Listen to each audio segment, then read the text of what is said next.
Hello दोस्त, मेरा नाम राकेश कुमार। आपको एक सच्चाई बताने जा रहे हैं। ब्राह्मण छोड़ कर एक दलित समाज से शादी कर लेता है लड़की। जब लड़के वाले ले कहता है कि मैं भगवान को नहीं मानता हूँ, तो लड़की बोलता है कोई बात नहीं, मैं भी नहीं मानूंगा, पर शादी आपसे करूंगा। लड़की कर लेता है और देखे और क्या क्या बताता है उस कहानी का। जय भीम। शादी से पहले शादी से पहले क्या थी, पहले वो जान लेते हैं। शादी से पहले मैं हिंदू ही थी। अरे क्या नाम था आपका? मनीषा शर्मा। शर्मा जी हैं। तो शर्मा जी से बुद्धिस्ट तक का सफर कैसा था, और जब आपने ये डिसीजन लिया तो कहीं ना कहीं सोसाइटी का जो रिएक्शन था वो क्या था, वो भी जानना चाहूंगी। मेरे को पहले ही पसंद आ गई। ठीक है। हाँ। मैंने कही मैंने पूजा पाठ नहीं करने दूंगी। मैंने कही जैसे मैं रह रही हूँ जैसे रहना पड़ेगा। हाँ, पूजा पाठ नहीं करने देंगे? ब्राह्मण लड़की को पूजा पाठ करने से मना कर दिया? नहीं नहीं, हाँ मैंने पहले मना कर दी। मैं पूजा पाठ नहीं करेंगी और कोई देवता नहीं घर में आएगा मेरे में। तो आपको इस चीज से तकलीफ नहीं हुई जब माता जी ने कहा कि देखिए पूजा पाठ नहीं करना है और कोई देवता घर में नहीं आएंगे? क्योंकि ब्राह्मण लोग तो पूजा पाठ बहुत करते हैं। हाँ, मेरे घर में अभी भी होता है बहुत ज्यादा। लेकिन तो आपकी शादी कैसे हुई वो किस्सा दर्शकों को बता दें। मुझे सच बताऊं तो बहुत अच्छा लगा था कि बौद्ध धर्म से मेरी शादी हो रही है। फालतू का कोई रिचुअल नहीं था। आंटी ने दहेज तो नहीं लिया था? नहीं लिया। कुछ नहीं लिया आंटी ने। मेरे मम्मी पापा ही नहीं थे तो दहेज कौन देता। मेरे पास तो दहेज के नाम पे बुक्स थी, 2 बैग भर के मैं वही लेके आ गई। यार आप देख रहे हैं द जनता लाइव, मैं हूं आपके साथ नलिनी। 6 दिसंबर ये वो तारीख है जो संविधान निर्माता डॉक्टर बाबा साहब अम्बेडकर को याद करने के लिए खास तौर पर जानी जाती है।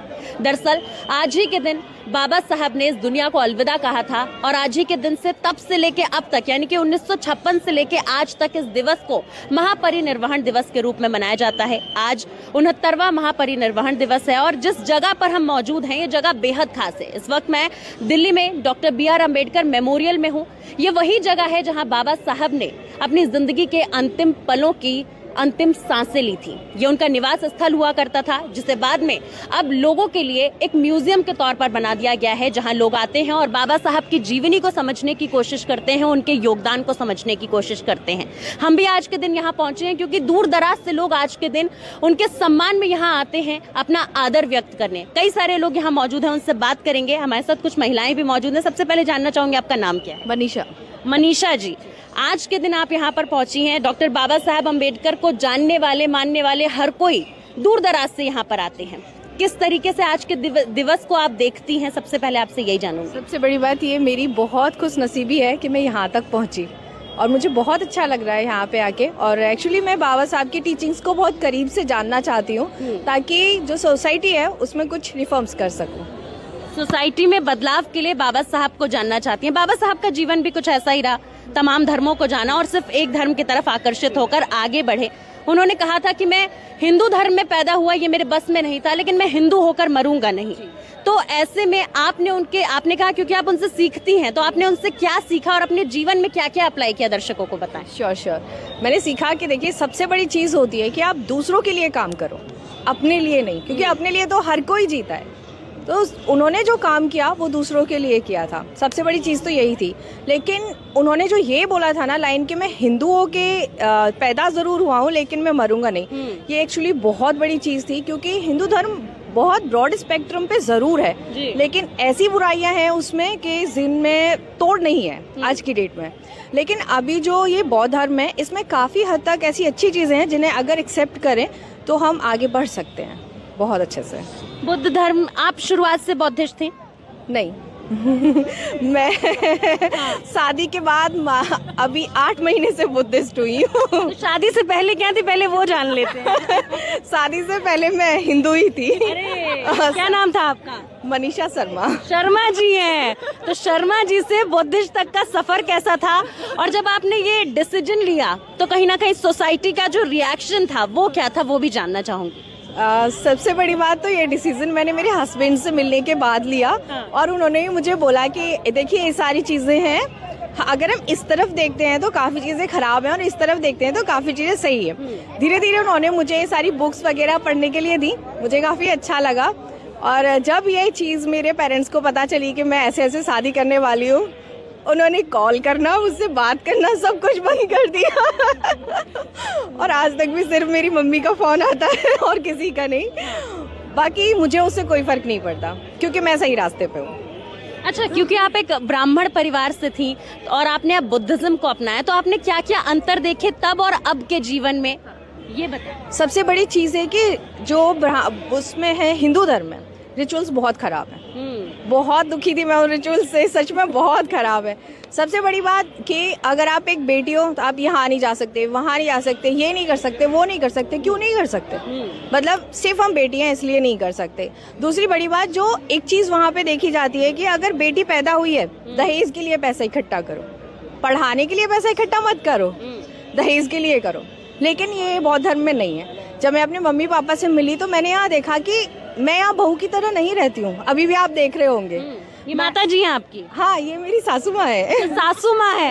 देखने से नहीं लग रहा है कि सासू माँ है, लग रहा है माँ बेटी का रिश्ता है। वो मेरे फादर इन लॉ है। मुझे खुद नहीं लगता कि वो मेरे मतलब पेरेंट्स नहीं है। बिल्कुल ऐसा ही लगता है कि शायद मैंने उनको छोड़ के कुछ बहुत अच्छा ही पा लिया है। कोई बात नहीं, आप जाओ। बड़ी बात कह रही हैं आप। हाँ, मैं कह रही हूँ, मैं एक्सेप्ट करती हूँ उस चीज़ को। बहुत बहुत प्रॉब्लम होती है, कोई भी बंध के नहीं रहना चाहता। उन लोगों को उन चीज़ों को तोड़ना ही पड़ेगा। एक ऐसा धर्म जिसे सर्वोच्च कहा जाता है, ब्राह्मणवाद को आज के तारीख में भी ये कहा जाता है कि सबसे ऊपर है, और ऐसे धर्म का त्याग करके बुद्धिज्म में जब आप आना, क्या आपके लिए मतलब साधारण बात थी? क्योंकि बहुत बड़ी बात है ये कि ब्राह्मण को छोड़ के आप इस धर्म में आई, इस धर्म ने आपको इतना आकर्षित किया।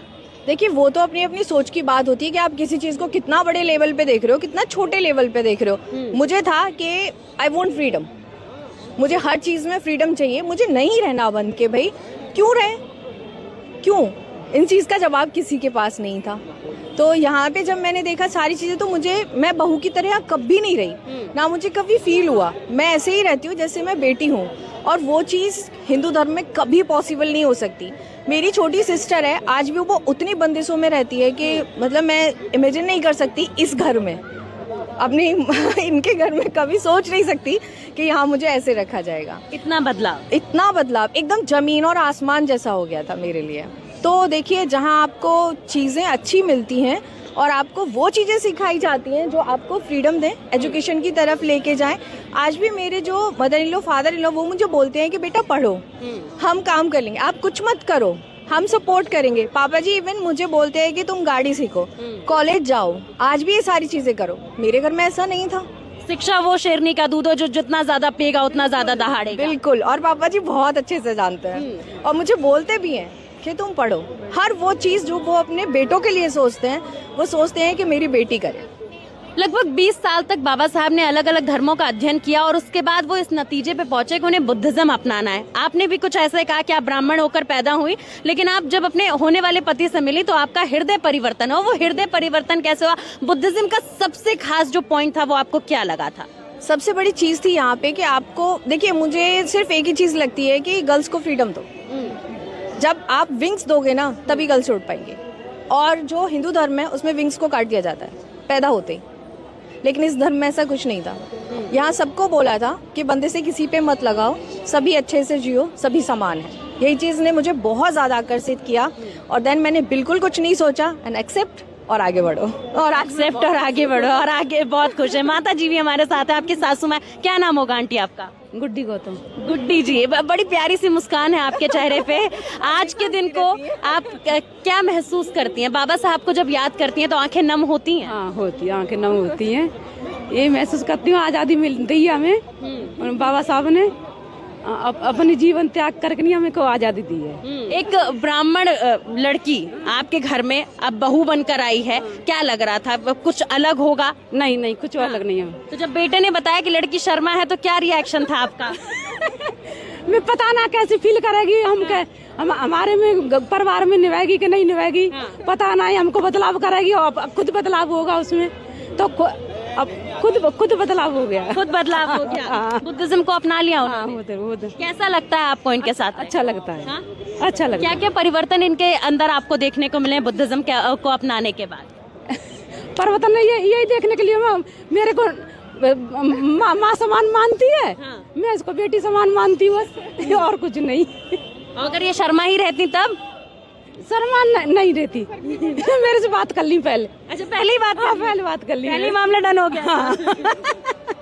मेरे को पहले ही पसंद आ गई। ठीक है। हाँ। मैंने पूजा पाठ नहीं करने दूंगी। मैंने कही जैसे मैं रह रही हूँ जैसे रहना पड़ेगा। हाँ, पूजा पाठ नहीं करने देंगे? ब्राह्मण लड़की को पूजा पाठ करने मना कर? नहीं, हाँ, मैंने पहले मना कर दी। मैं पूजा पाठ नहीं करेंगी और कोई देवता नहीं घर में आएगा मेरे में। तो आपको इस चीज से तकलीफ नहीं हुई जब माता जी ने कहा कि देखिए पूजा पाठ नहीं करना है और कोई देवता घर में नहीं आएंगे? क्योंकि ब्राह्मण लोग तो पूजा पाठ बहुत करते हैं। हाँ, मेरे घर में अभी भी होता है बहुत ज्यादा। लेकिन सबसे बड़ी चीज पता है क्या होता है, जब आप मेडिटेट करते हो ना तब आपको रियलाइज होता है कि कोई देवी देवता नहीं, कोई कुछ नहीं, जो भी कुछ हो आप हो, और बस सारी चीजों को छोड़ो भाई, खुद को अपलिफ्टमेंट करो। अब वो आप एक चीज कर सकते हो जो बौद्ध धर्म में बहुत ज्यादा उसको बढ़ाया गया है, मेडिटेशन।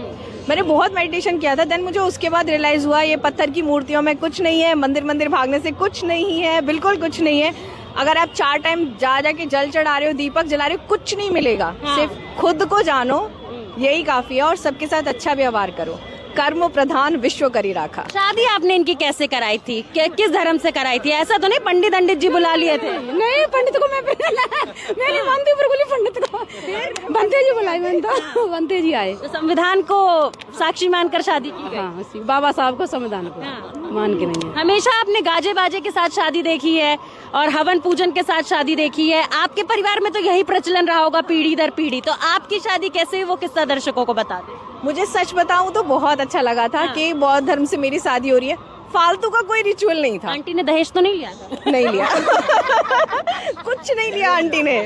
मेरे मम्मी पापा ही नहीं थे तो दहेज कौन देता। मेरे पास तो दहेज के नाम पे बुक्स थी, 2 बैग भर के मैं वही लेके आ गई। और मेरे पास कुछ नहीं था। बस ऐसे ही सारा खर्चा मम्मी पापा ने किया और बौद्ध धर्म से हुई। और मुझे इतनी खुशी हुई कि जो फालतू का रिचुअल्स था वो कुछ भी नहीं हुआ। और नहीं सकते, ज्यादा एनर्जी तो आपको देख के नहीं मिलती है, चैनल को देख के। अच्छा, आप हमारे चैनल को देखती हैं? आपके चैनल को देखती हूँ, एनर्जी मिलती है मेरे। एनर्जी मिलती है? एनर्जी में कुछ कह भी दीजिए। हमारे साथ ससुर जी भी मौजूद हैं क्योंकि मुख्य भूमिका में है। सबसे बात करेंगे। सर, आपका क्या नाम होगा? मेरा नाम पीसी गौतम है मेरा नाम। और जय भीम नमो बुद्धाय। सबसे पहले मैं बौद्धिस्ट हूँ पूरी तरह से। और जो बात हमारी बिटिया की रही, हमारी बिटिया बहुत होशियार है, बहुत ही ज्यादा काबिल है, मतलब हर एंगल से। देखिए, जो बात यहाँ गौर फरमाने वाली है कि उन्होंने एक बार भी नहीं कहा कि मेरी बहू की रही, उन्होंने कहा जो बात हमारी बिटिया की रही, यानी कि दिल से वो अपनी बेटी मान चुके हैं। सर, बाबा साहब ने भी यही कहा था कि एक बेहतर समाज का निर्माण तब होता है जब हमारे समाज की महिलाएं आगे बढ़ेंगी। जी जी, तो मैं यही कहूँगा, इन्होंने हमारा साथ दिया पूरा। हमने शादी बौद्ध धर्म से करी है, भंते जी बुलाए थे हमने, कोई पाठ पूजा किसी भी एंगल से हम सबसे अलग हो गए। तो हमारी बिटिया भी हमारे साथ दिया। क्या लगा था एक ब्राह्मण लड़की मानेगी इस तरीके से? क्योंकि ब्राह्मण तो बहुत ज्यादा पूजा पाठ करते हैं।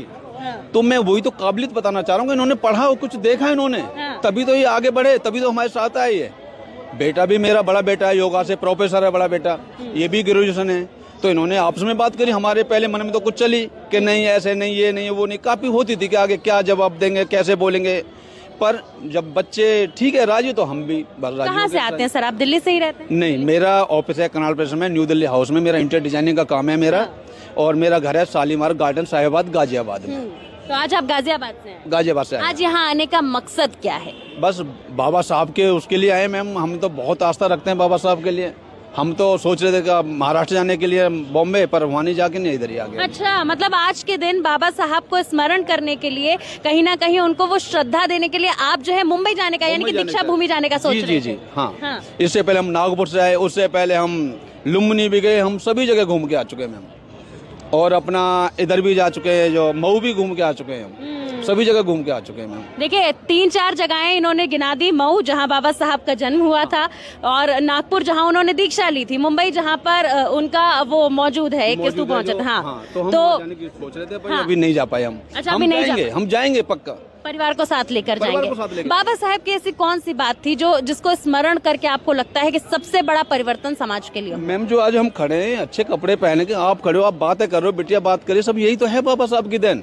इससे बड़ा और हमें क्या चाहिए? ये जो सूट बूट है, ये बाबा साहब की जी, ये बाबा साहब की देन है। सब किसकी देन है ये? नहीं, हम कहाँ खड़े हुए थे आज?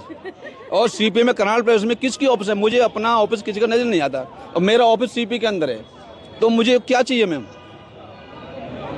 देखिए, यहाँ खड़े लोगों की बात ये जाहिर करती है कि बाबा साहब सिर्फ बाबा साहेब नहीं थे, उन्हें जो साहेब बुलाया जाता था वो किसी वजह से बुलाया जाता था। ये उन्हीं की देन है कि ये लोग आज हम आप सब यहाँ पर खड़े हो पा रहे हैं। आपसे कहूंगी कि आज के दिन आप क्या संदेश देना चाहेंगे? मैं सभी से यही बोलना चाहूँगी कि बाबा साहेब की टीचिंग्स को ज़रूर फॉलो करो।